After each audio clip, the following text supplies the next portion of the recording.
예, 우리 지난번 우리는 느헤미야 3장, 4장, 5장을 거치면서 느헤미야가 내적으로 또 외적으로 여러 어려움 속에서 성벽 건축을 계속 진행했음을 살펴봤습니다.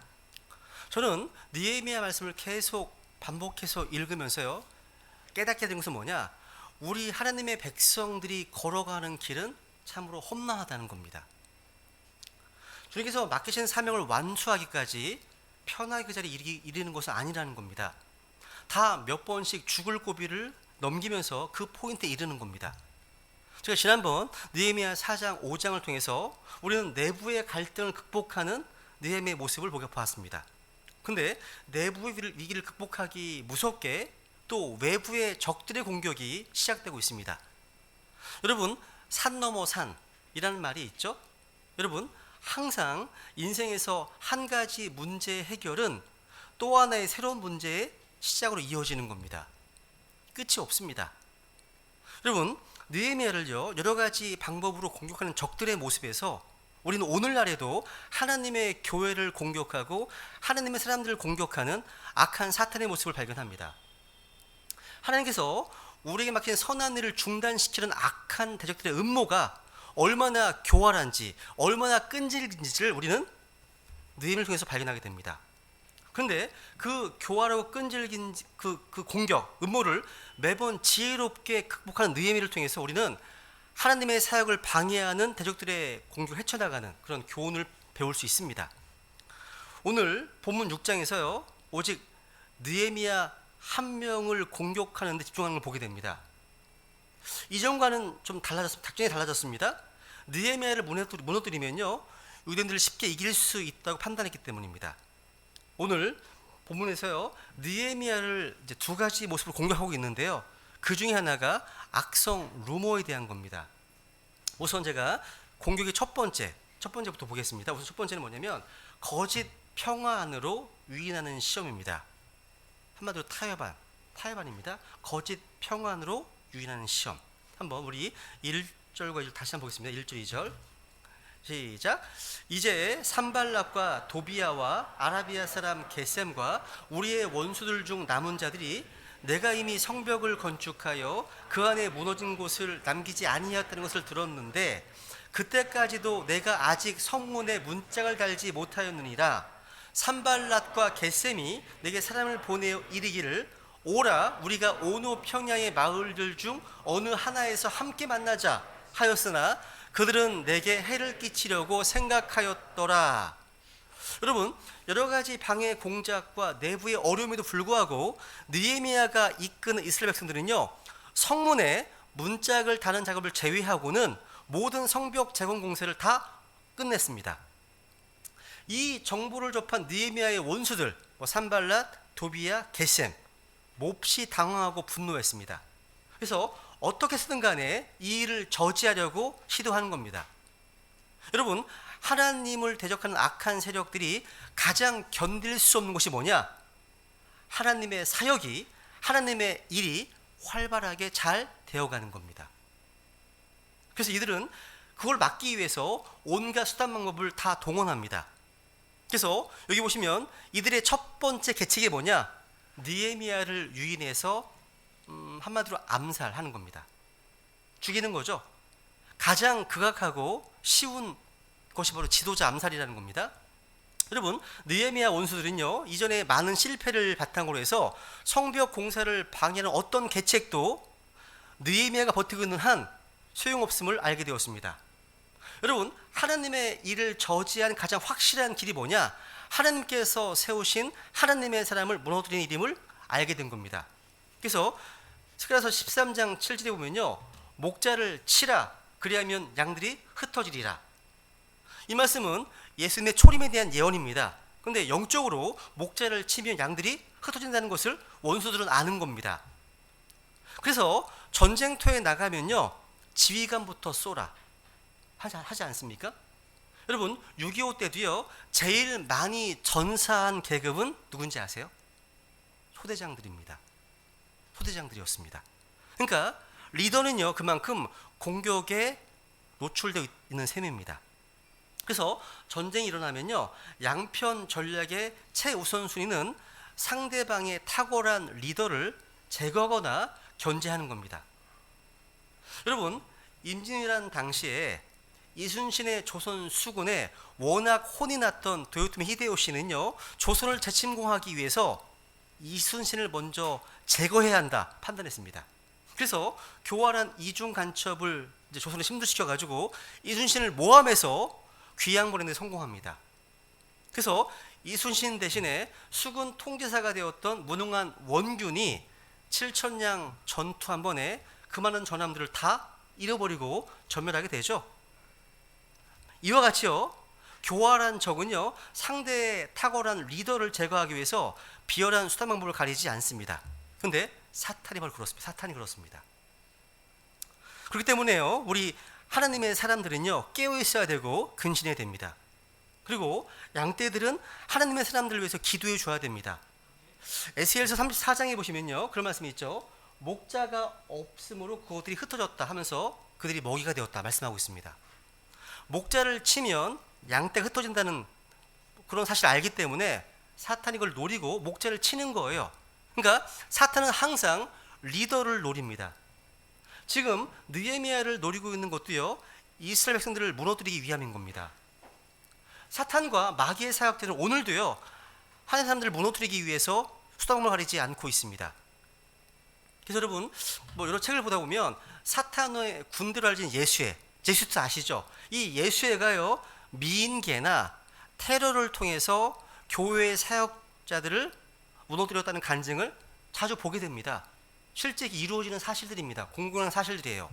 근데 그와 비슷한 비열한 사탄의 음모가 느헤미야를 해치려고 하는 적들의 훈계에도 그대로 배어 있다는 겁니다. 근데 여러분, 느헤미야를 암살하는 이런 계획이요, 쉬운 일이 아니었습니다.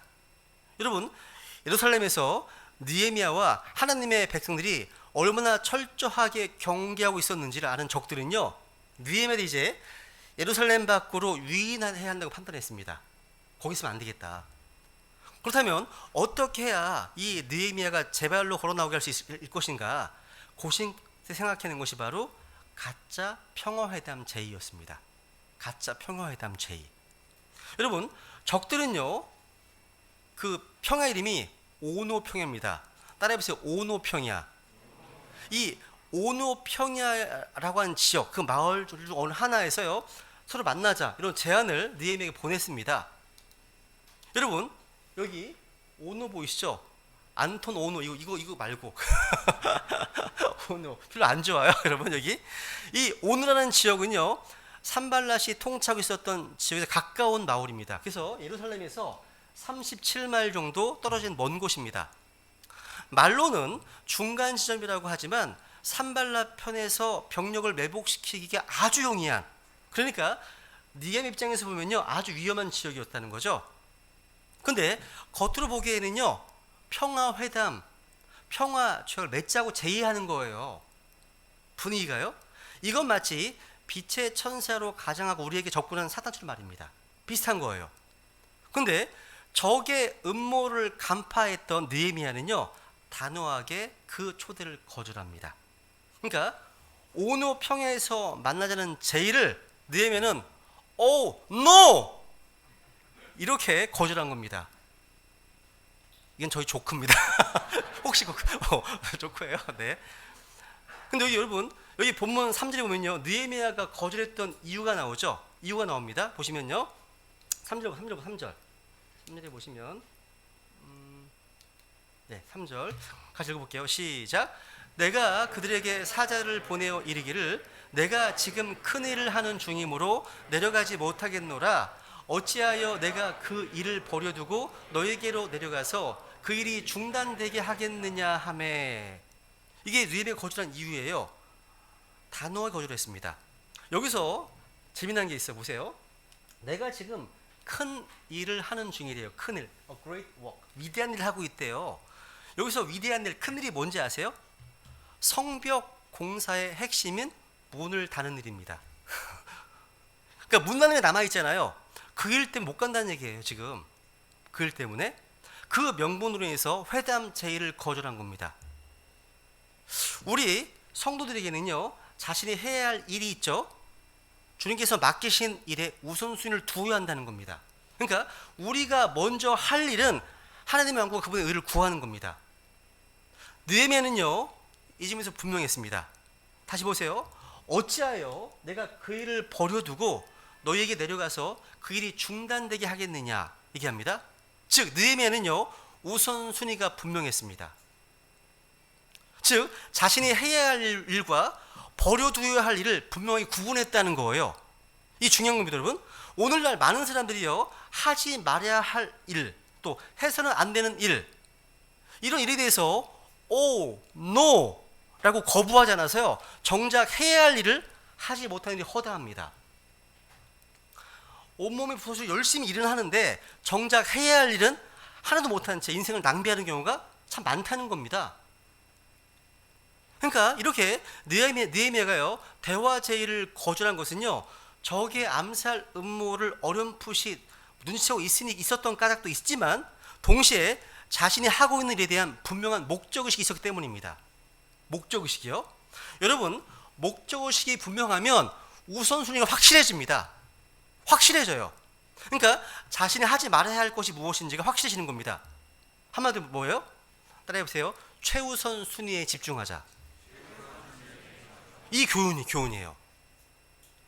여러분, 사람이요, 좀 성공해서 유명해지잖아요. 그러면 자기가 마땅히 감당해야 할 본질적인 일보다도 각종 형식적인 어떤 회의나 행사나 만찬 등의 시간과 에너지를 다 뺏기기 십상입니다.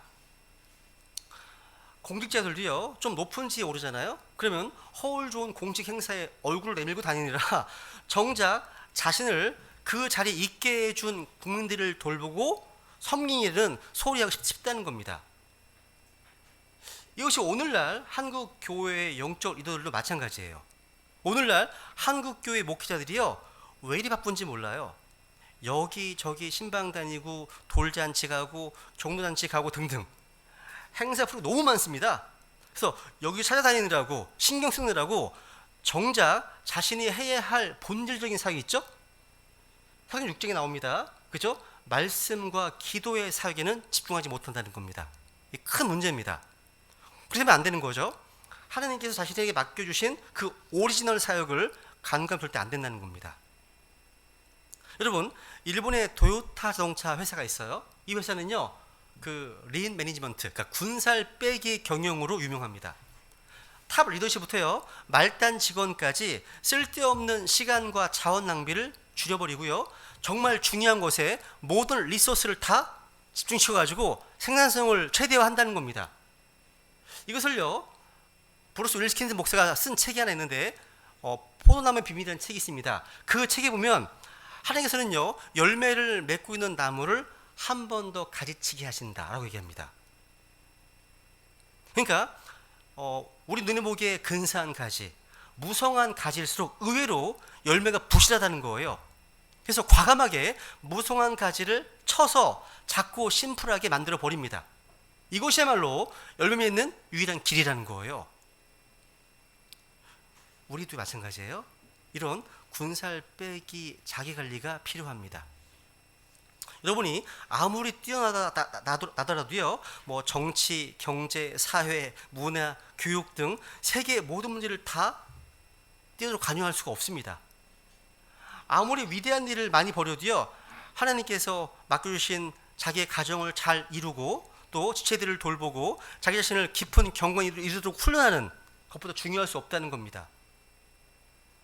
여러분, 느헤미야가요, 하나님 부르신 이런 소명으로 예루살렘의 성벽을 쌓는 때 최우선순위를 두고 집중했던 것처럼 우리도요, 절대 한눈 팔지 말고 집중해야 될 최우선순위가 있습니다. 그러니까 하나님께서요, 우리에게 주신 최우선순위, 그 사역에 집중하는 것을 막는, 방해하는 그 어떤 것에서 단호하게 해야 한다는 겁니다. 그러면 쓸데없는 일에 힘을 낭비하지 않게 됩니다. 이 마지막 날은 더욱더 그런 집중력이 필요합니다. 시간이 아깝거든요. 시간이 많지 않거든요. 여러분, 느헤미야처럼요, 확실하게 거절하잖아요. 확실한 거절은요, 수많은 위기를 벗어날 수 있게 해줍니다. 때로는 친분 때문에, 때로는 눈앞에 어떤 이익 때문에 아니면 편하기 위해서 거절하지 못하고 뛰어들었다가 땅을 치고 후회한 경우가 얼마나 흔합니까? 여러분 시편 1편 1절을 보세요. 좀 읽어볼까요? 시작.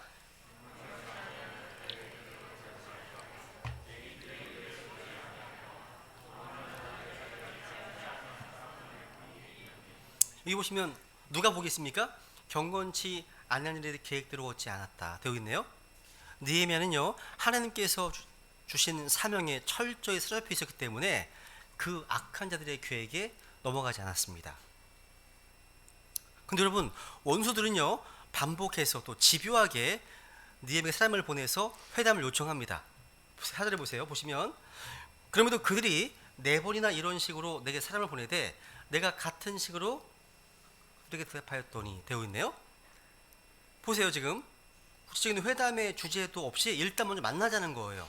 그런데 느헤미야의 대답은 4번이 아니라 100번이라도 똑같습니다. 중요해요. 그러니까 느헤미야의 가장 중요한 일이 뭐예요? 그들과의 화려한 어떤 정상회담, 이런 평화회담이 아닙니다. 뭐가 중요한 겁니까? 성문에 문짝을 다는 겁니다. 한번 상상을 해보세요. 여러분 성문에 문짝 다는 일, 이게 세상적으로는 되게 초라해 보이지 않습니까? 그죠? 초라해 보일 수 있습니다. 그런데 하나님께서 보시기에 큰 일입니다. 위대한 일이라는 거예요. 여러분 지난주에 우리 성도님들이 거리로 나가서 전도지를 나누어주고 또 설교를 했습니다.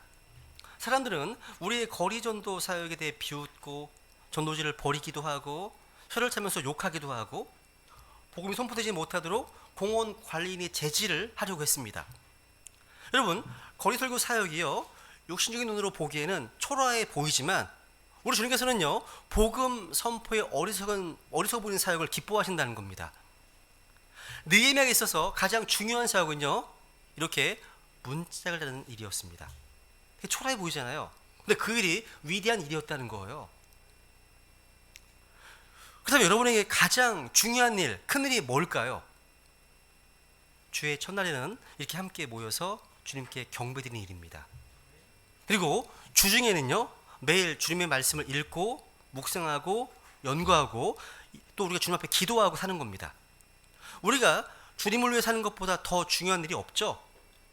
누가 여러분에게 어떤 화려한 제안을 한다 하더라도 그것이 우리의 우선순위를 벗어나게 하고 또 우리의 위치를, 하나님이 두신 우리의 위치를 이탈하게 하는 것이라면 우리의 대답은 한결같이 느헤미야처럼 노라고 해야 하는 겁니다. 그러니까 우리의 대답은요 예할 것은 예하고 아니할 것은 아니요 해야 하는 겁니다. 그래서 마태복음 5장 37절 다시 읽을까요? 시작. 오직 너희 대안은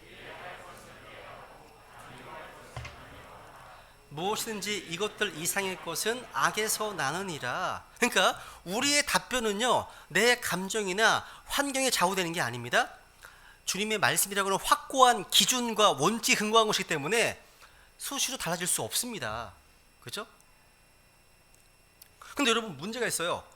적들이 쉽게 포기를 안 해요. 계속 보낸다는 겁니다. 느헤미야가 거절했음에도 불구하고요 포기하지 않고요 집요하게 같은 쪽으로 해옵니다. 그러니까 2번, 3번, 4번. 언제까지요? 주님 다시 오실 때까지예요. 포기하지 않습니다. 공격은 계속될 겁니다. 그런데 공격이 집요한 만큼 우리의 단호한 거절도 한결같아야 됩니다. 그러니까 우리는 어떠한 그 집요한 공격에도 흔들림이 없어야 한다는 겁니다. 많은 이제 크리스찬들이요 처음에는 제법 공격을 잘 버텨냅니다. 잘 이겨냅니다. 근데 시간이 흐르면서 점차 적의 공격에 느슨해져서 넘어지는 경우가 많이 있다는 겁니다. 느헤미야에서 배워야 됩니다. 우리는 기도하면서 어떻게든 서로를 격려하고 주님 다시 오실 때까지 끝까지 잘 버텨내야 함을 우리 교훈해 주고 있는 겁니다. 두 번째로요 우리의 원수들은요 주님의 사역을 중단시키기 위해서 악성 루머로 누명을 씌우는 모습을 보게 됩니다. 한번 우리 5절 보세요. 5절 보시면요 그때 산발랏이 자기 종의 손에 봉하자는 편지를 들려 같은 식으로 5번째로 자기 종을 내게 보내며 되었네요. 그러니까 우리 원수들은요 이제 술책을 바꿨습니다. 5번째 편지를 보내는데 그때는 편지를요 봉하지 않고 보냈습니다. 그러니까 일편단심의 느헤미야에게 산발랏은요 5번째 편지를 들려보내는데 어떤 편지요? 봉하지 않은 편지입니다. 여러분 이 편지가요 봉하지 않았다면 공식 외교문서로 갈 수 없어요. 이 당시에 모든 공식 문서는요 종이에 쓴 다음 끈으로 묶고 인장으로 날인하고 단단히 봉인하게 되어 있습니다. 왜? 전달하는 과정에서 누가 그 편지 내용을 읽어보거나 변경하는 것을 어떤 방지하기 위해서였다는 거죠. 근데 해살병 어린애도 아는 이 원칙을 무시하고 리더들끼리 주고받은 이 문서를요 봉하지 않은 채로 들려보낸 겁니다. 이유는 간단했습니다. 편지에 담긴 내용이 백성들 사이에 퍼지기를 바랬던 겁니다. 6절 읽어볼까요? 시작. 그 편지의 시기를 이교도들 가운데 그 일이 알려졌고 가스모도 너와 유대인들이 반역할 것을 생각한다고 말하나니 그런 까닭에 네가 성벽을 건축하여 이 말들대로 그들의 왕이 되려 하는도다. 이런 내용입니다. 그러니까 산발랏이 보낸 편지의 내용이 이렇습니다. 여기에는요 느헤미야와 유대인들에 대한 근거 없는 비방과 모함이 들어있습니다. 그러니까 요즘으로 치면 SNS에 악성 댓글을 달거나 인터넷 게시판에 뭔가 글을 올려버린 것 같습니다. 그런 상황이야. 여기 이제 가스무가 나오죠. 이 가스무는 누구냐면 아라비아 사람인데요 페르시아 왕에게 그 지역의 사정을 보고하는 관리의 이름입니다. 가스무가 왕에게 느헤미야 유대인들의 반역에 대해서 보고하면 유대는요 아주 어려운 지경에 놓이게 되는 겁니다. 그러니까 느헤미야가 성벽 건축을 한 이유, 그 목적은 페르시아 왕으로부터 독립하는 것이고 느헤미야는 왕이 되려고 한다. 이게 편지의 내용이었다는 거죠. 그야말로 악성 루머를 퍼뜨리려 하는 것입니다. 당시 페르시아 제국은요 아주 무서운 힘과 규율로 전민국들을 통치했습니다. 그 어떤 반란의 낌새만 보여도요 연루된 추종자들을 즉각 채용할 정도로 엄하게 다스렸습니다. 그래서 과거에도요 산발랏은요 이들이 반역을 꾀하려 한다고 음해해서요 페르시아 왕으로 하여금 공세를 중단시키게 한 적이 있습니다. 여러분 비록 왕의 허락을 얻어서 총독으로 와 있다고는 하지만 유대계의 피가 흐르고 있는 느헤미야에게는요 아주 치명적인 상처가 될 수 있는 겁니다. 이 악성 루머는요 이렇게 간교해요. 그리고 여러분 산발랏 본인이요 직접 책임을 지지 않고 교묘하게 말을 돌립니다. 이렇게요. 보세요. 뭐냐면 이교도들 가운데 그 일이 알려졌다. 또 가스무도 너 유대인들이 반역할 것을 생각한다. 이 표현합니다. 주목해 보세요. 항상 남을 의미하는 사람들은요 이렇게 다른 누군가를 끌어들여요. 끌어들입니다. 그러니까 두루뭉술하게 표현하면서요 마치 세상 모두가 그렇게 생각하고 있는 것처럼 거짓 위기의식을 조장한다는 거죠. 사람들이 이러이러한 불만이 있대 당신한테. 또 누구도 그렇게 생각하는 것 같다. 이런 식입니다. 이런 말을 들으면요 대부분의 사람들은요 사실의 진위를 따져보지도 않고 귀를 솔깃해합니다. 얼마나 많은 하나님의 사람들이요 이런 거짓된 루머에 상처 입고 넘어졌는지 몰라요. 근데 오늘 본문의 느헤미야가 어떻게 반응했는지 한번 주목해 보세요. 8절 보시면 8절 보시면요. 7개 시작. 그때 내가 그에게 사람을 보내어 이르기를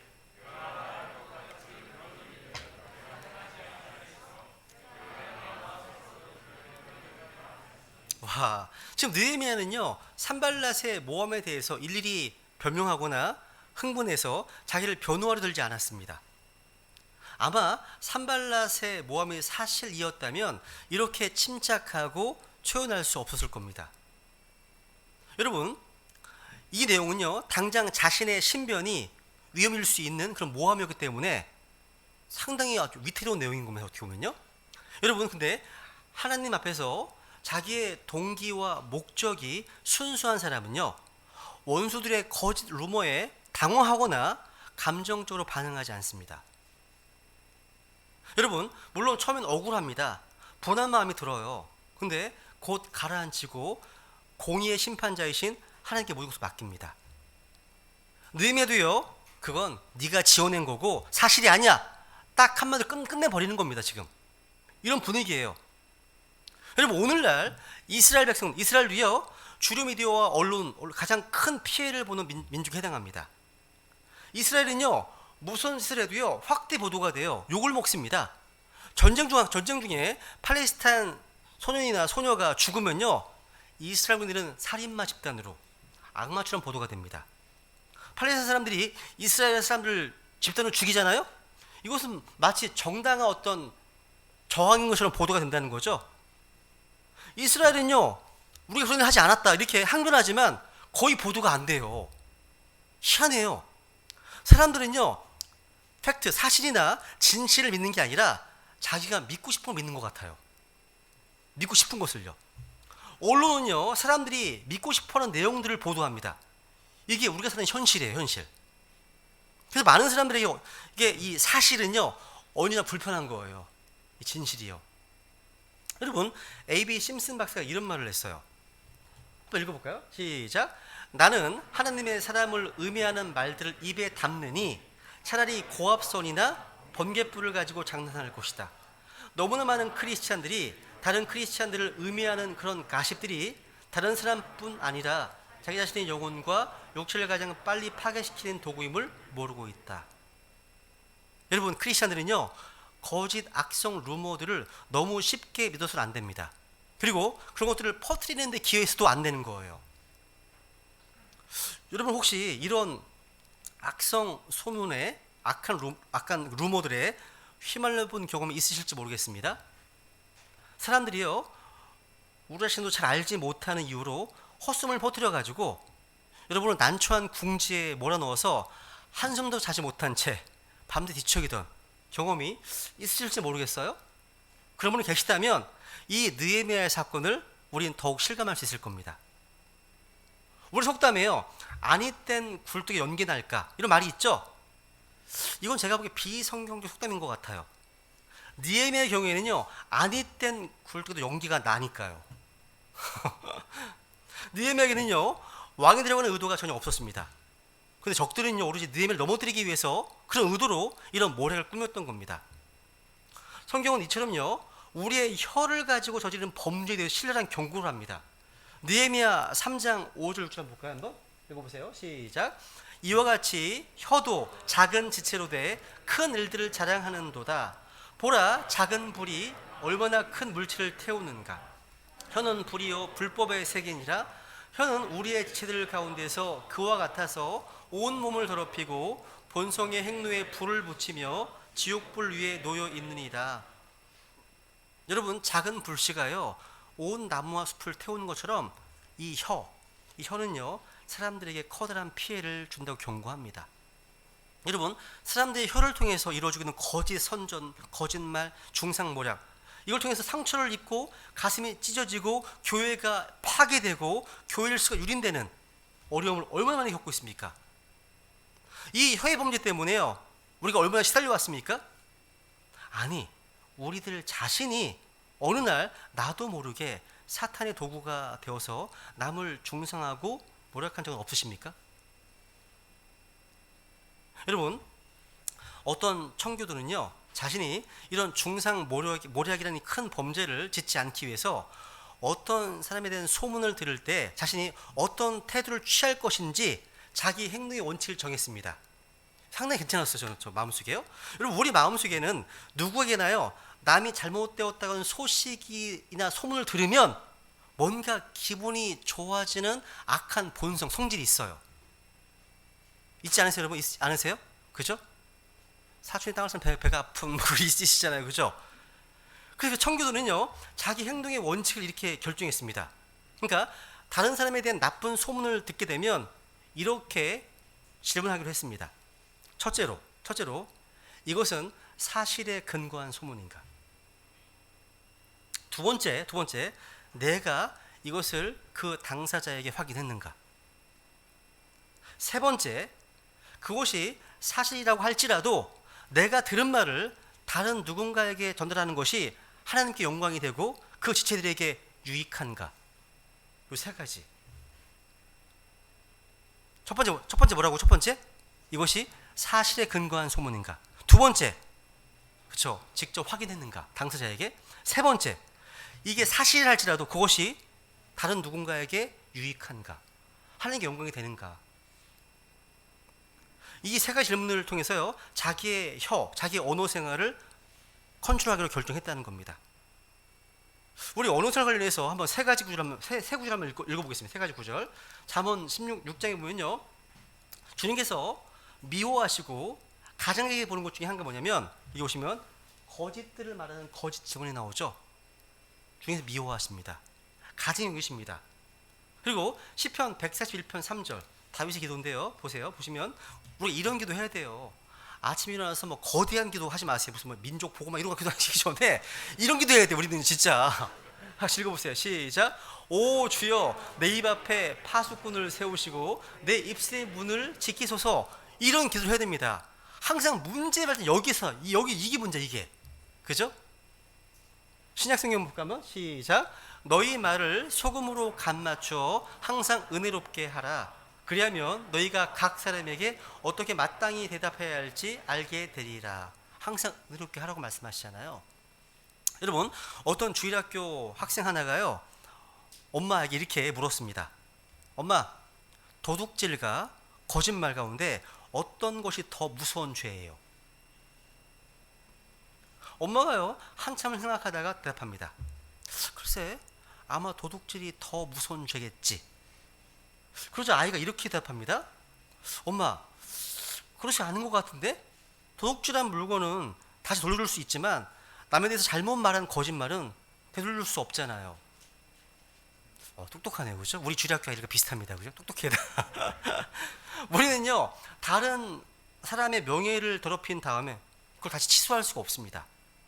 소위 언론이나 저널리즘의 이름으로 이런 어떤 행패가 가해지면 상처 입은 사람들이요, 그 상처가 치유되지 않은 채 우리 인생에서 좌절을 경험하면서 종종 볼 수가 있습니다. 여러분, 성경적 비판은 필요한 겁니다. 그런데 우리가 덕을 끼치는 비판을 얼마나 정확하게 할 수 있는가, 다시 한번 생각해 볼 필요가 있다는 겁니다. 성경이 이렇게 우리에게 조언하고 있습니다. 에베소서 29절입니다. 시작.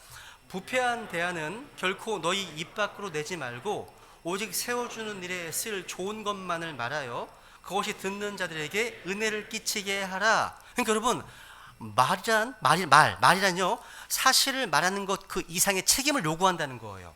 그러니까 내가 하고 있는 그 말이 듣는 사람들에게 은혜가 되고 있는가, 이것도 고려해야 한다는 겁니다. 30절 시작. 하나님의 거룩한 영을 슬프게 하지 말라. 그분으로 말미암아 너희가 구속의 날까지 봉인되었느니라. 그러니까 지금 연결되어 있죠, 말씀이요. 29절 30절입니다. 그죠? 그러니까 더러운 말, 부패한 말에 대한 경고를 하고 나는 바로 직후에 이 말씀하고 있습니다. 이건요, 잘못된 언어 생활, 남을 해하는 언어 생활이 성령님을 슬프시게 해드린다는 겁니다. 정말 중요한 거예요. 그렇다면 우리를 둘러싼 이런 헛소문, 악성 루머가 돌아다니고 있을 때 느헤미야는 어떻게 이 시험을 극복했을까요? 간단하게 세 가지만 정리해보고 말씀 마치겠습니다. 첫 번째, 느헤미야는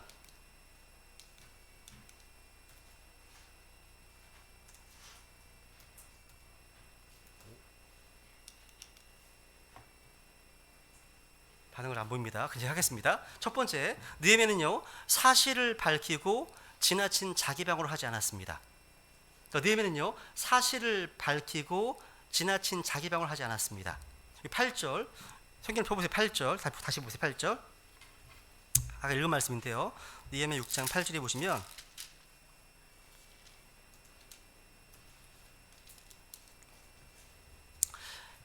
다시 읽습니다. 시작. 그때 내가 그에게 사람을 보내어 이르기를 내가 말한 것과 같은 그런 일들은 내가 행하지 아니하였으며 네가 네 마음에서 그것들을 꾸며내느니라 하였으니.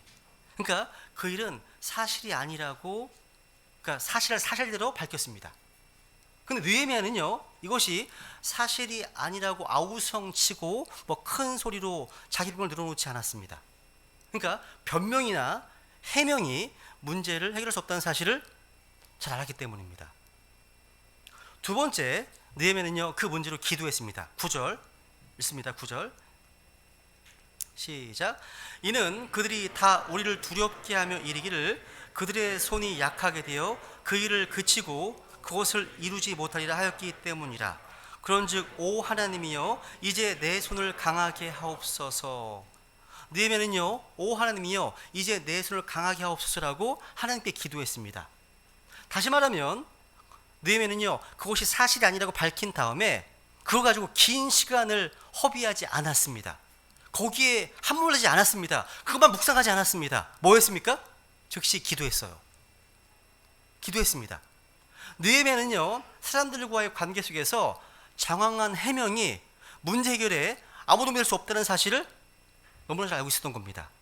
그래서 느헤미야는요 자기 방어나 변명 또는 해명보다 더 위대한 방법을 선택했던 겁니다.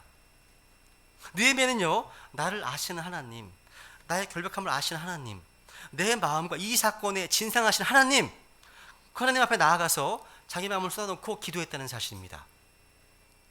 그 세 번째 느헤미야는요 자기 자신의 문제보다 하나님의 일에 더 관심을 가졌습니다. 뭐예요? 하나님의 일이에요. 한번 적용해 보세요. 우리에게 이런 거짓된 소문이 들리고 악성 루머의 사건이 닥쳐왔다면 여러분 어떤 기도 하실 것 같으세요? 여러분요 어떤 기도 하실 것 같으세요? 나를 억울하게 하는 잘못된 소문이 들리고 있어요. 돌아다니고 있습니다. 그래서 어떻게 기도하시겠습니까? 주님, 저희 억울한 누명을 속히 벗겨주시옵소서. 그리고 나를 대항해서 음모를 꾀하고 있는 저들을 다뤄주시옵소서. 소멸시켜주시옵소서. 뭐 이렇게 안 하겠죠, 그죠? 뭐 이런 기도 하지 않으시겠어요, 여러분, 그죠? 그런데 느헤미야는요 자기의 손을 강하게 해달라고 기도했습니다. 즉 자기의 손을 강하게 해서 예루살렘 성벽 건축을 무사히 마치게 해달라고 기도한 겁니다. 저는 여기서 느헤미야의 인격을 엿볼 수 있습니다. 어떤 사람입니까? 만약 느헤미야가요 자기 중심적인 사람이었다면 자기의 명성이 땅에 떨어지고 있는 상황에 대해서 안절부절하면서요 어떻게 해서든 간에 자기를 세우려고 노력했을 겁니다. 자기를 세우려고요. 그런데 그의 관심은 자기가 아닙니다. 하나님이었습니다. 느헤미야는요 궁지에 빠진 자기 자신의 일보다 하나님께서 자기에게 맡기신 예루살렘의 성벽 건축에 더 관심이 있었다는 사실. 그래서 이렇게 기도한 겁니다. 오 하나님, 내 손을 강하게 하옵소서. 그래서 하나님이 내게 맡겨주신 이 거룩한 사역을 완성하게 하옵소서. 기도하는 겁니다. 와, 이 기도는요 자기를 방어하기 기도가 아니었다는 거죠. 하나님, 주변 사람들이 나에 대해서 어떻게 말하든 전 상관하지 않습니다. 하나님께서 내게 주시는 이 사역을 완성할 수만 있다면, 그러니까 하나님께 영광이 될 수만 있다면, 주님의 이름 앞에 찬송과 영광과 존귀를 돌릴 수만 있다면 사람들이 퍼뜨리는 모든 소문을 저는 개의치 않겠습니다. 이런 자세예요, 자세. 또 멋있지 않아요? 여기 하나님의 영광을 중심으로 자기의 삶을 철저하게 형성했던 하나님의 사람 느헤미야를 보게 됩니다. 한마디로 느헤미야는요 자기를 벗어난 사람입니다. 이걸 신약적으로 말하면 자신의 자아를 십자가에 처리한 사람입니다. 그리고 하나님의 거룩한 사역에 자기를 던진 사람이란 사실이에요. 그래서 자기가 조롱당하고 비웃음을 당하는 상황에서도요 느헤미야의 시선은 주님께 향했습니다. 그리고 주님에게 주시는 그 사역에 관심을 기울였다는 사실입니다. 주님, 내 손을 강하게 하옵소서. 그래서 내가 할 일을 마땅히 다하게 하옵소서. 이런 자세로 느헤미야는요 악성 루머의 시험도 잘 극복한 겁니다. 승리한 거죠. 너무 멋있습니다. 그래서 여기 구절을 보시면요, 구절 다시 보시면요, 느헤미야는요 원수들이 왜 이런 모함을 하는지 그 의도를 정확하게 읽고 있잖아요. 보시면 이는 그들이 다 우리를 두렵게 하며 이르기를, 보세요, 그들의 손이 약하게 되어 그 일을 그치고 그것을 이루지 못하리라 하였기 때문이라. 그러니까 이게 그 의도. 그러니까 성벽을 쌓는 그 일은 반역이라는 소문을 퍼뜨려서 유대인들로 하여금 스스로 겁을 먹고 공사를 포기하게 하려는 작전임을 이미 꿰뚫고 있었다는 사실입니다. 그래서 느헤미야가 기도한 겁니다. 오 하나님이여 이제 내 손을 강하게 하옵소서. 따라해보세요. 오 하나님이여 이제 내 손을 강하게 하옵소서. 느헤미야는요 힘이 필요했습니다. 힘이요. 느헤미야는요 민병대를 조직하거나 민심을 귀합하는 일보다 뭘 구한 겁니까? 주님의 도움을 구했고 주님으로부터 오는 그 힘을 구했습니다. 이게 가장 중요하거든요. 이렇게 우리에게 위기가 올 때, 악성 음모가 퍼질 때 하나님 간절히 기도하십시오. 그리고 느헤미야처럼 하던 일을 계속 진행하시라는 겁니다. 진실로 우리가요 하나님 앞에 부끄러움이 없다면 하나님께서 반드시 적들의 공격을 잠재워 주십니다. 하나님의 때에, 하나님 방법으로요. 우리 이 시간 우리 주님 이 말씀을 좀 기억하시면서 우리를 향해 악성 루머가 퍼질 때 느헤미야처럼 지나친 자기 방어가 아닌 주님께 기도하는 가운데 우리에게 맡긴 사명에 최우선 순위를 두면서 올바르게 반응할 수 있도록 우리 이 시간 주님 앞에 별도남 주님께 은혜를 구하겠습니다. 기도하겠습니다.